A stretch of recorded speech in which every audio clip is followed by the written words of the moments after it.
ada pertemuan khusus dengan oligarki di IKN tanggal 11. Pertemuan di IKN itulah yang oligarki merumuskan bersama Jokowi bahwa ini yang harus dilaksanakan oleh Prabowo. Surat perintah Solo 13 Oktober yang lebih dahsyat dari Super Semar 66 dan lebih dahsyat dari Dekret Presiden 59 bahwa perintah Solo 13 Oktober itu memang ditekan. Cita-cita Jokowi itu adalah menjadikan Prabowo boneka dan menjadikan Megawati sebagai pajangan. Itu cita-cita dia. Gibran itu adalah boneka generasi yang akan dipertahankan oligarki. Jadi komandan Gibran dan Jokowi itu adalah oligarki Pantai Utara.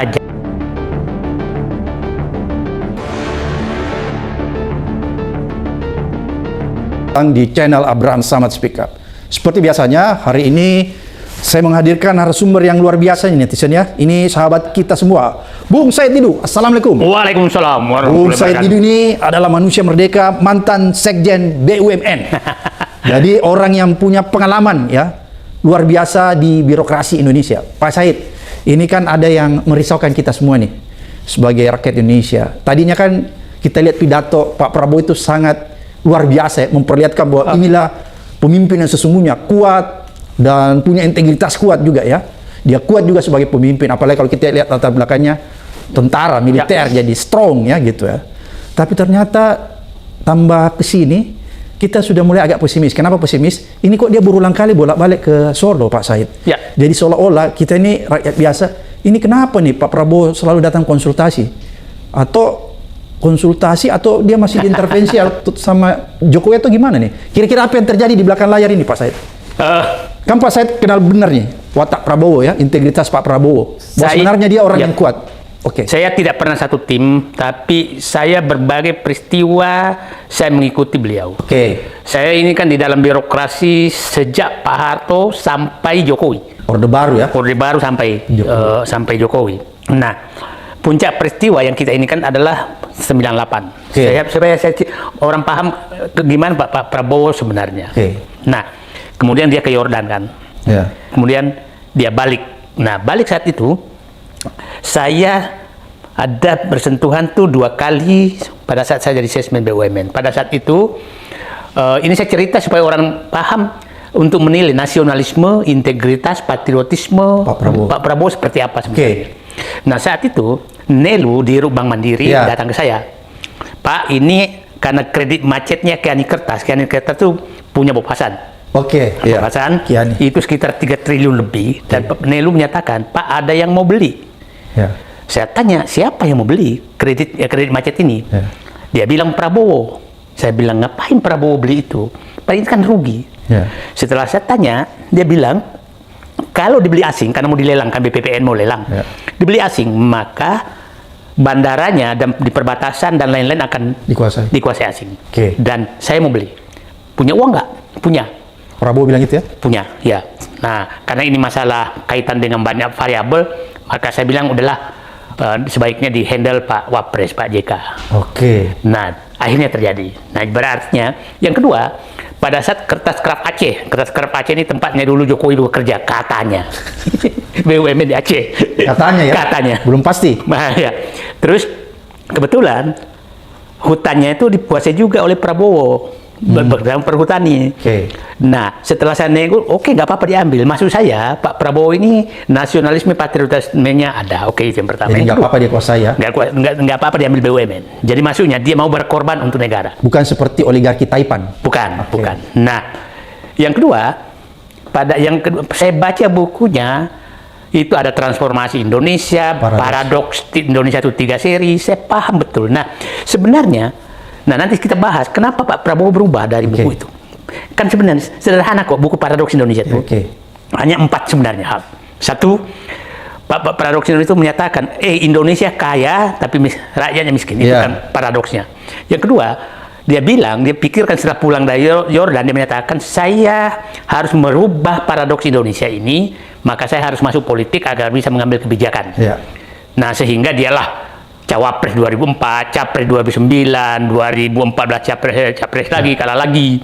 Nah, baru 2019 Capres lagi, baru Capres 2024 baru menang. Nah, kemudian Yang kedua itu yang mau diselesaikan hanya dua sebenarnya Pak Abraham. Satu, bahwa ekonomi yang dikuasai oligarki sekarang itu harus dikembalikan ke rakyat. Itu Pak Prabowo. Nah, yang kedua, kedaulatan yang sudah dibeli oleh oligarki lewat pilkada, pilpres, pilgub dan lain-lain dibayar semua, itu harus dihilangkan dan dikembalikan ke rakyat. Nah, pertanyaannya malah kok terbalik dari buku itu.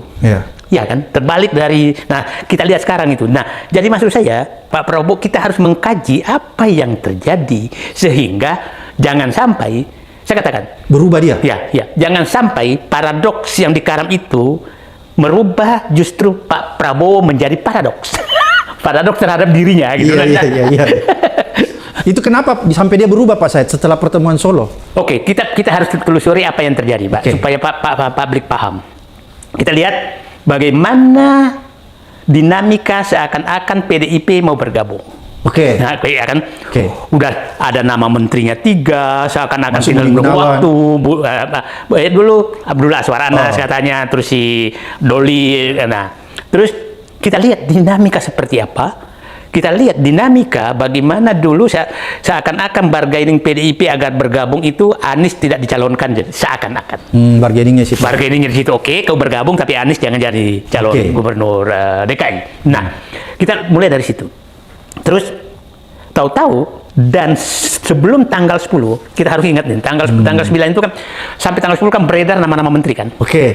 Nama menteri Prabowo. Dan saat itu kita masih melihat masih rasional, masih bagus, masih lumayan lah. Nah, ingat yang publik dia harus paham, ada pertemuan di IKN tanggal 10-11, pertemuan presiden di situ. Dan saya dapat informasi ada pertemuan khusus dengan oligarki di IKN. Tanggal 11. Sebelum pelantikan Prabowo ya? Sebelum diturun perintah Solo. Surat perintah Solo istilahnya 13 Oktober. Nah, saya dapat informasi pertemuan di IKN itulah yang oligarki merumuskan bersama Jokowi bahwa ini yang harus dilaksanakan oleh Prabowo. Jadi hasil pertemuan IKN tanggal 11.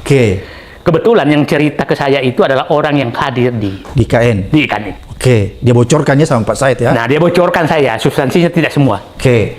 Nah, karena dia bocorkan ke saya, maka itulah keluar, istilah saya dulu tuh, surat perintah Solo 13 Oktober yang lebih dahsyat dari Super Semar 66 dan lebih dahsyat dari Dekret Presiden 59. Nah, 13 Oktober, kita lihat 13 Oktober, pada saat itu dipanggil dan lihat Gibran sudah ada di sana. Di Solo itu ya? Jadi Prabowo datang ke Solo ya? Menghadap Gibran. menghadap mungkin keinginannya Gibran. Nah, jadi Gibran bersama bapaknya pada saat bersama bapaknya. Saya nggak tahu Ibu Iriana di mana, siapa tahu ada juga di situ, saya nggak tahu. Nah, jadi Prabowo dipanggil ya? Dipanggil. Nah, setelah dipanggil itu mendadakan semua. Nah, ingat Pak, siasatnya Jokowi untuk menekan Prabowo, kan dia mengumumkan saya tidak akan hadir di pelantikan. Itu tekanan. Waktu awal-awal.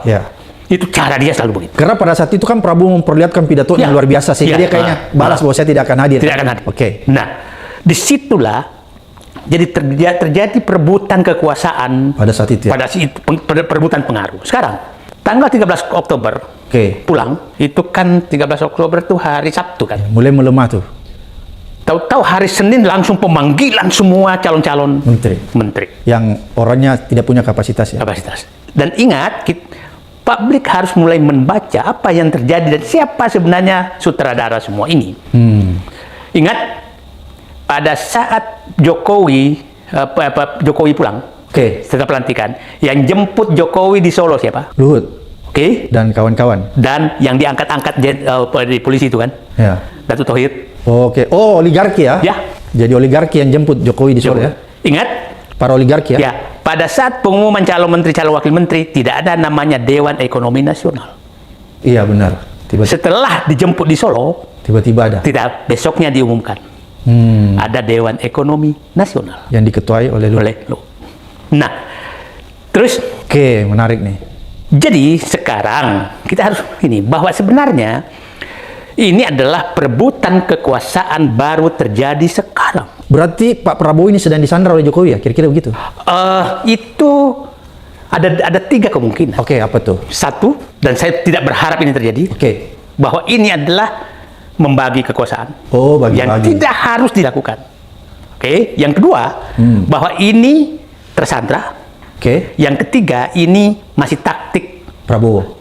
perebutan kekuasaan, sedang berstrategi perebutan kekuasaan. Oke. Lagi permainan ya? Permainan. Oke.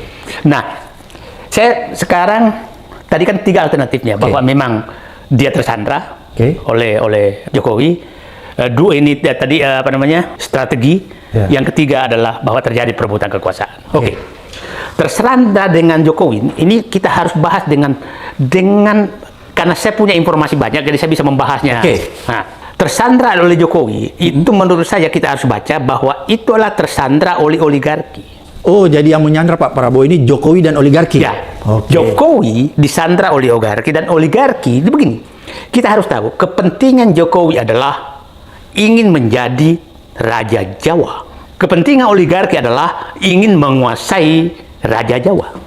Supaya dia bisa menguasai sumber-sumber ekonomi. Nah, ini terjadi simbiosis yang sangat bagus selama 10 tahun. Simbiosis mutualisme ya? Mutualisme antara 2 kepentingan. Oke, kujadikan kau Raja Jawa selamanya dengan anak-anakmu dan cucu-cucumu, tapi serahkan isi Indonesia kepadaku. Kira-kira serahkan semua sumber ekonomi. Sumber ekonomi ke sumber daya alamnya semua. Sumber daya alam termasuk PIK diserahkan. Nah, jadi simbiosis ini yang terjadi.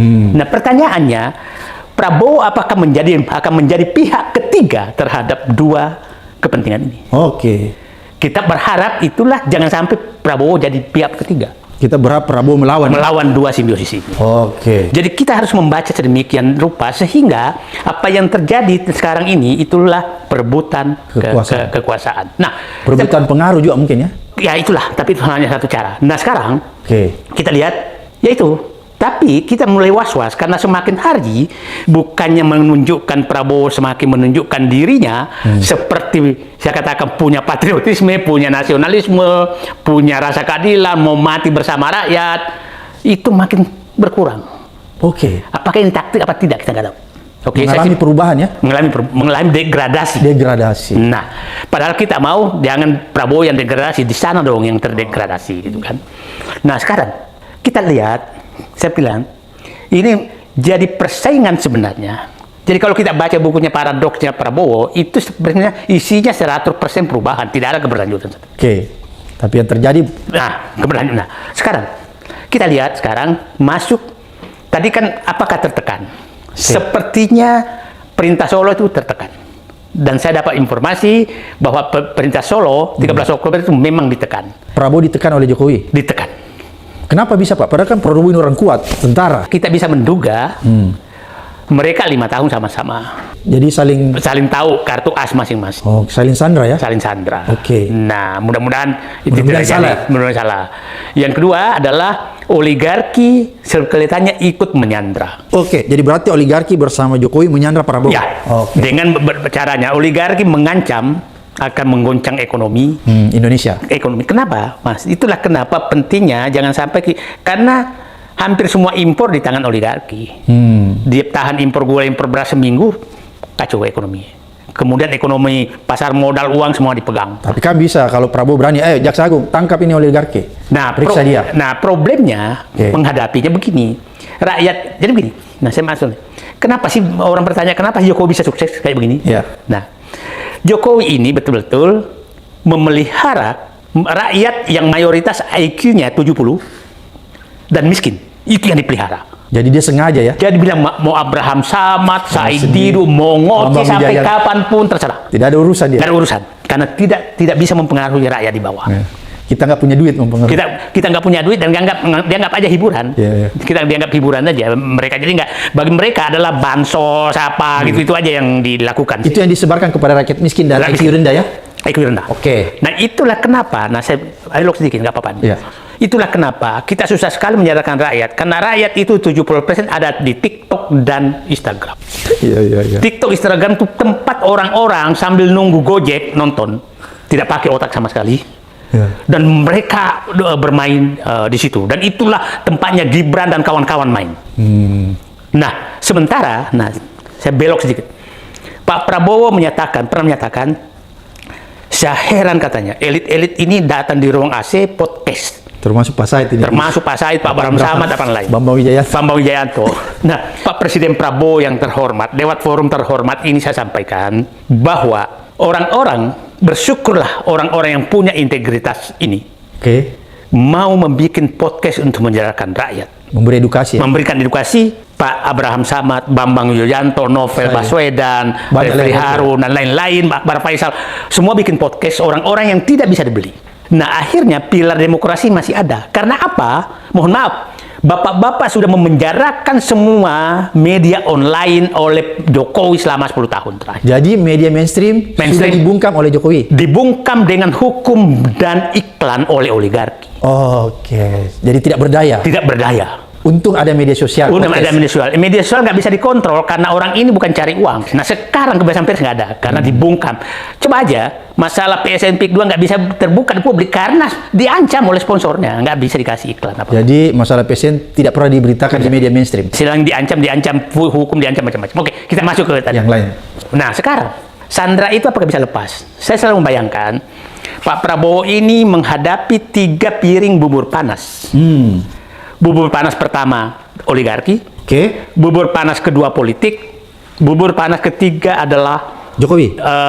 Oligarki sama Jokowi. Jokowi bersatu sama oligarki. Nah, Jokowi mengendalikan nih. Bubur ketiga, bubur panas hukum.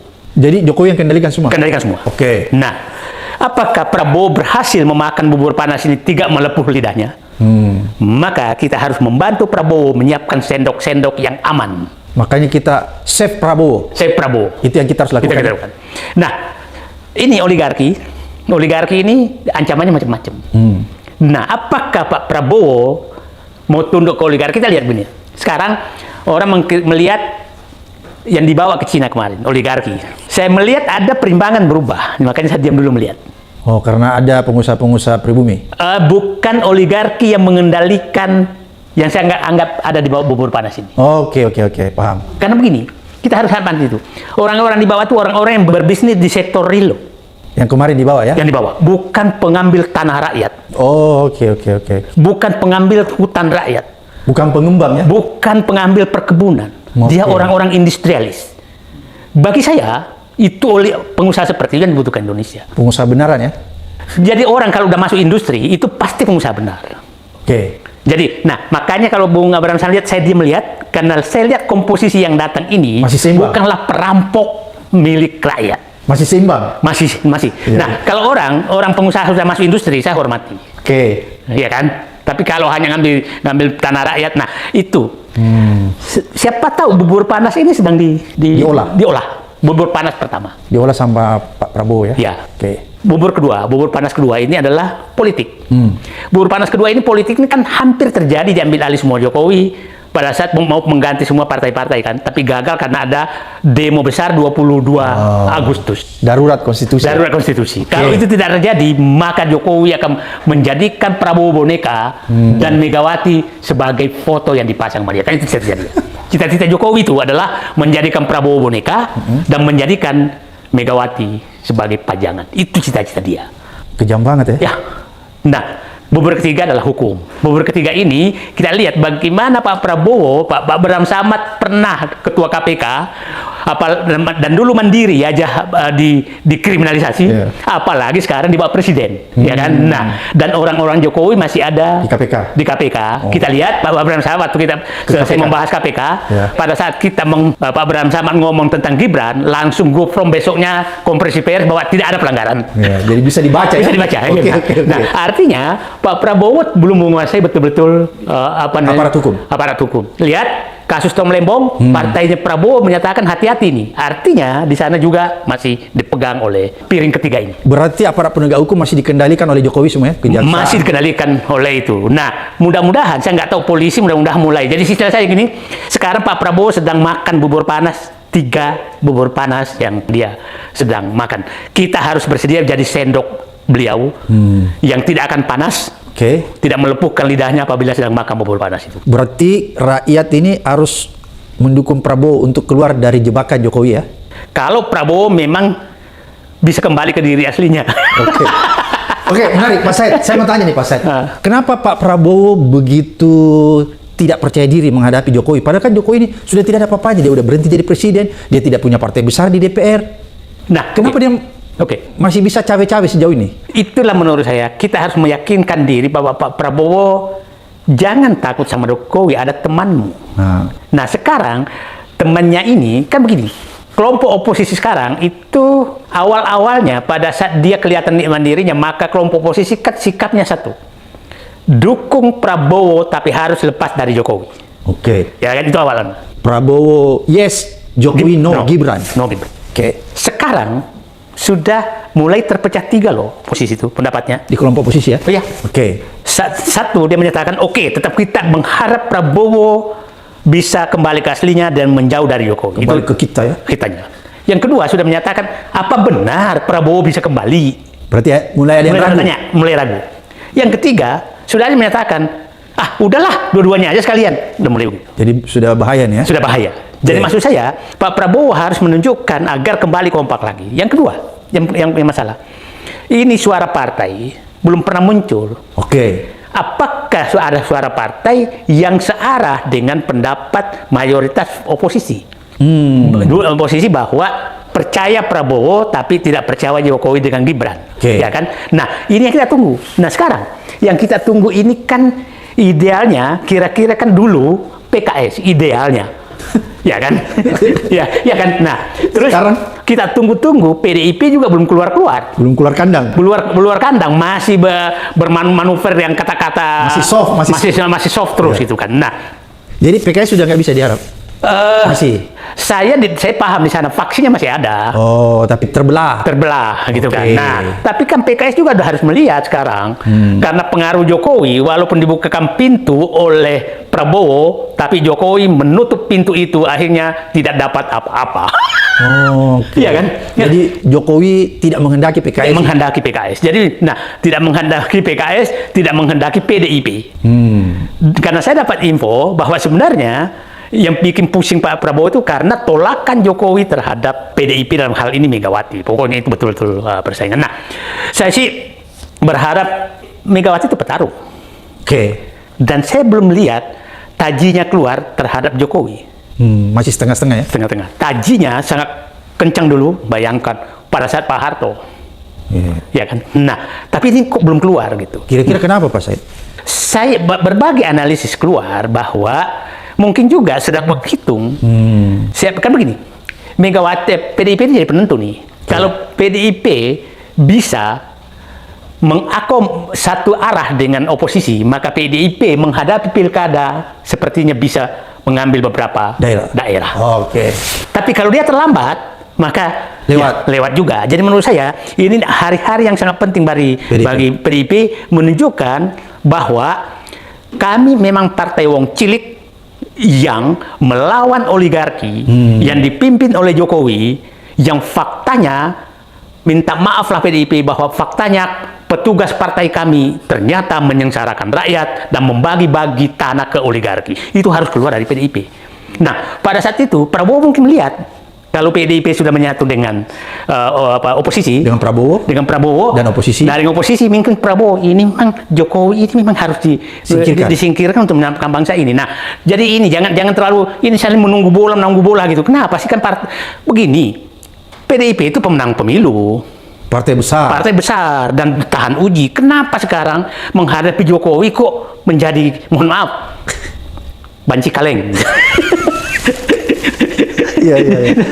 Itu masih ragu-ragu. Masih ragu-ragu terus. Nah, itulah kira. Nah, sekarang saya mau masuk, Mbak. Tadi kan kita yang kedua itu kan persaingan perebutan kekuasaan. Antara oligarki dengan Prabowo. Oligarki ini Jokowi itu hanya alat oligarki. Boneka oligarki. Gibran itu adalah boneka generasi yang akan dipertahankan oligarki. Sudah dipersiapkan sebagai boneka. Jadi kalau kita menganalisis itu, saya bilang jalur kemarin menteri dengan wakil menteri dengan pejabat lain itu ada 5 jalur masuk.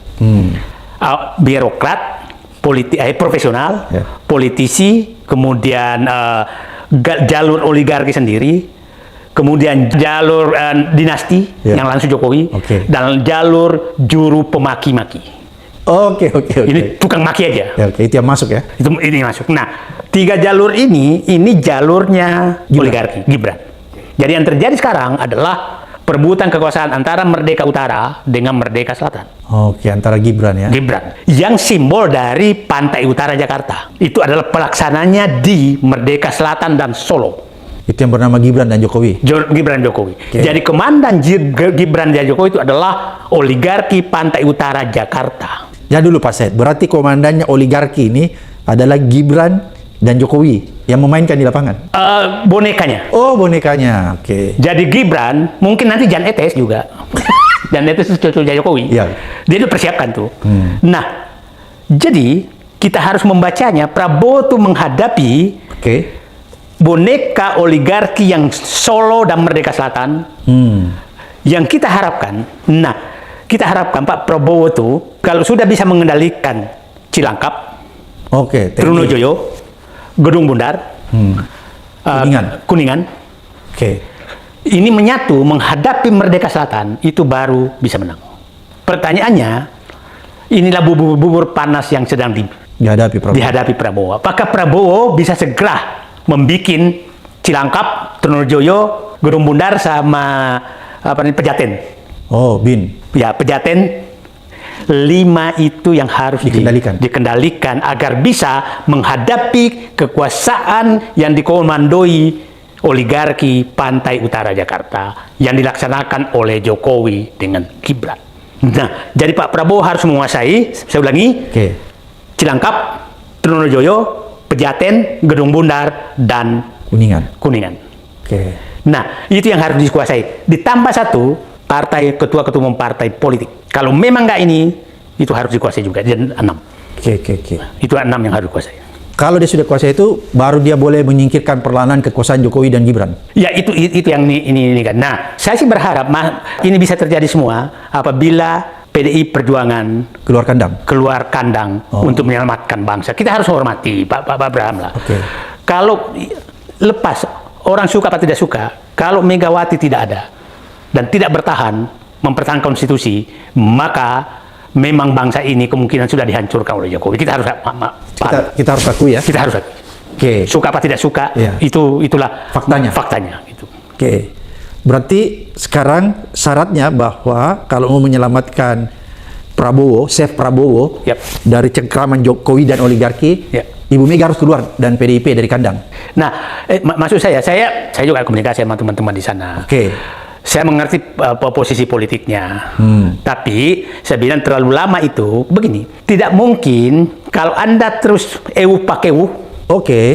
menghadapi orang yang tidak punya etika, tidak punya moral, tidak punya landasan nasionalisme, maka Anda akan dimakan. Oke. Jadi jangan berharap bahwa timbul kesadaran dari geng Jokowi, Gibran, dan oligarki tidak akan memakan Anda. Oke. Tidak akan memakan Anda. Ingat, Pak Harto orang menyatakan dulu bahwa dia otoriter, tapi pernahkah dia menyentuh kehidupan oposisi? Enggak. Taufik Kemas bisa berbisnis, Megawati enggak pernah mau masuk ke situ. Jadi maksudnya dia nggak pernah matikan bisnis. Nggak pernah mematikan. Orang-orang yang kontrak pada Pak Harto dulu itu disekolahkan. Seperti Rizal Ramli. Itu kan orang-orang yang ini semua pas pulang. Jadi tidak pembunuh. Tidak dibungkam. Nah, sekarang coba aja Pak Jokowi lah. Mahasiswa itu langsung dibungkam, dengan bukan dengan ancaman saja, dengan uang gitu kan, rusakan semua. Jadi maksud saya ini harus menghadapi taktiknya dia, jangan sungkan, karena dia nggak pernah sungkan. Tidak boleh pakai nggak pernah pakai langsung dihajar. Pak Abraham, saya sampai ingin kok ada orang yang seperti ini kurang ajarnya nggak ketulungan. Jadi bayangkan ya, waktu anaknya mau jadi wali kota Solo, maka Megawati memberikan karpet merah itu dan mencoret kader terbaiknya. Ya kan? Waktu mantunya mau jadi wali kota Medan, itu dilakukan hal yang sama oleh Megawati. Tapi pada saat dia dapat, maka dia memunggungi dan melawan Megawati. Itu saya nggak masuk di akal sehat. Nggak masuk di akal sehat. Jadi kalau masih ada orang menyatakan orang ini baik, di mana baiknya? Mengkhianati orang yang membesarkan seluruh keluarganya dibesarkan, tapi dilawan. Nah sekarang selalu orang menyatakan di balik itu, dia balik begini sekarang, bahwa seakan-akan dia melawan Megawati terhadap hal-hal yang dilakukan oleh partainya untuk memperbaiki bangsa. Itu dilakukan itu. Ya kan? Itu selalu. Nah, itu di elit selalu dikatakan itu. Untung ada Jokowi katanya. Karena kalau enggak ini berkuat. Kalau memang itu artinya kebijakan Jokowi untuk rakyat dong. Tapi faktanya kebijakan Jokowi yang meninggalkan PDIP semua untuk konglomerat. Untuk kepentingan oligark ya. Kepentingan oligark. Tidak ada untuk rakyat. Terus di mana Anda bisa membenarkan bahwa justru Jokowi mengoreksi PDIP? Jadi nggak benar ya? Nggak benar. Itu adalah kamuflase yang dilakukan pendukungnya. Bahwa seakan-akan untung ada Jokowi melawan PDIP sehingga negara ini lurus. Ini apa? Dibalik-balik ya? Dibalik-balik. Oke, berarti kalau begitu Pak Said, apa yang kita harus lakukan bahwa kita harus bisa memisahkan ya antara Prabowo dan Jokowi agar supaya Jokowi tidak mencengkram terus Prabowo ini ya? Nah, itu saya pikir saya juga diskusi dengan teman-teman di sekitar Prabowo. Ya. Nah, mereka memang juga lagi sedang ini ada apa yang terjadi sebenarnya? Ada apa yang terjadi? Kaget juga mereka. Kaget sebenarnya, dan kita harus juga mewaspadai. Siapa tahu Jokowi sudah menyusupkan orang ke sekitar Prabowo. Ya. Tapi saya melihat begini. Pendampingan Prabowo ke luar negeri itu kan didampingi oleh anaknya sama adiknya kan. Hasim. Sama anaknya lah. Sama anaknya. Nah, artinya mudah-mudahan beliau sudah bisa mengisolasi dirinya dari pengaruh-pengaruh orang yang disusupkan oleh Jokowi. Karena saya punya indikasi, kan saya 2019 di situ. Dan saya sangat mencurigai satu orang yang ada di sekitar beliau yang sebenarnya adalah Jokower. Jadi kemarin nggak dibawa ya orang itu. Nggak dibawa. Jadi maka itu Pak Said bilang masih ada harapan nih. Saya nggak tahu, siapa tuh sedang makan bubur panas. Oke, menurut kacamata Pak Said nih, Pak Said melihat masihkah kita bisa selamatkan Prabowo dari cengkraman oligarki dan Jokowi? Mungkin pertanyaannya demikian, bahwa makanya waktu saya bilang, saya pertanyaan sekarang, apakah Prabowo masih ada? Oke. Kalau maksudnya dengan hasilnya, kalau Prabowo masih ada, maka kita kelompok oposisi untuk menyelamatkan bangsa harus mendukung Prabowo. Jadi kita harus dapat jawaban dulu di sana. Pak Prabowo, Bapak masih ada nggak? Bapak masih mau berjuang nggak? Masih mau berjuang nggak? Gitu loh. Oh, jadi kita harus tahu dulu kalau Pak Prabowo masih serius berjuang, ya, maka kita harus selamatkan. Kita harus selamatkan dia. Tapi kalau dia sudah tidak, terus kita mau berjuang kemana? Karena kita tidak ada pilihan. Prabowo harus diselamatkan. Jadi menurut saya begini, sekarang yang kita harus lakukan tahap pertama adalah menyadarkan Pak Prabowo, negara ini hanya bisa selamat apabila Bapak kembali ke diri Bapak yang asli. Ke jati diri ya? Ke jati diri Bapak yang asli. Ke kitahnya? Ke hitahnya. Oke. Dan bebas dari Jokowi. Kalau tanda-tanda itu mulai kelihatan, maka kami harus kompak semua untuk berada di belakang Prabowo untuk menyelamatkan bangsa ini. Selamatkan ya? Selamat bangsa ini. Nah, sekarang banyak sekali diskusi. Sampai kapan kita kasih waktu? Ya, sampai kapan tuh? Nah, ini berbagai analisis muncul bahwa bubur panas pertama oligarki itu sebenarnya mungkin bisa 3 bulan selesai. Oke. Bubur panas kedua yang tentang politik itu 3 bulan juga. Berarti 6 bulan? Enggak, 3 bulan bersama. Oh, bersama 3 bulan. Nah, yang sangat menentukan bubur oligarki terhadap hukum ini berapa bulan. Nah, tapi saya bilang begini. Kalau politiknya kuat dan PDIP keluar, maka tiga bubur panas ini 3 bulan selesai. Jadi kalau PDIP keluar kandang, betul, maka Pak Prabowo bisa keluar dari pengaruh Jokowi ya? Ya. Dan oligarki. Karena begini, tidak mungkin loh. Sekarang kan orang bertanya begini, antara PDIP ini yang disandra siapa sebenarnya?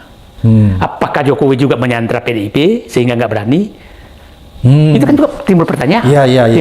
Timbul pertanyaan. Ada analisis seperti itu ya? Ada analisis seperti itu. Tapi sebegini sih, kan Jaksa Agung PDIP. Dulu ya?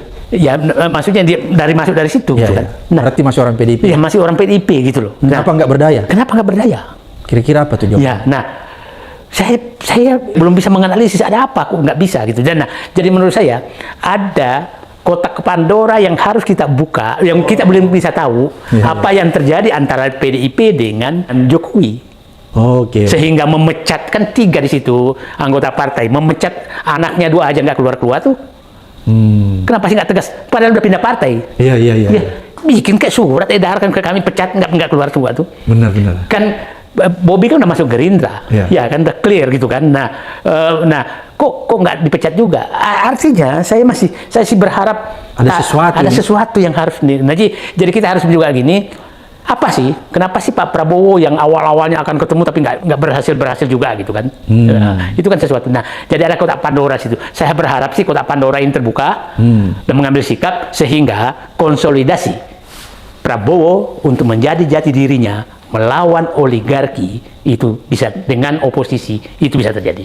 Oke, berarti kuncinya kita melihat nih dalam beberapa bulan ini kita melihat menguji apakah kira-kira Pak Prabowo masih punya kekuatan berjuang. Kalau dia masih mau berjuang, Ya. kita selamatkan dia cepat. Kita selamatkan dia cepat. Jadi itu kira-kira kita kasih waktu berapa bulan, Pak Said? 4-5 bulan.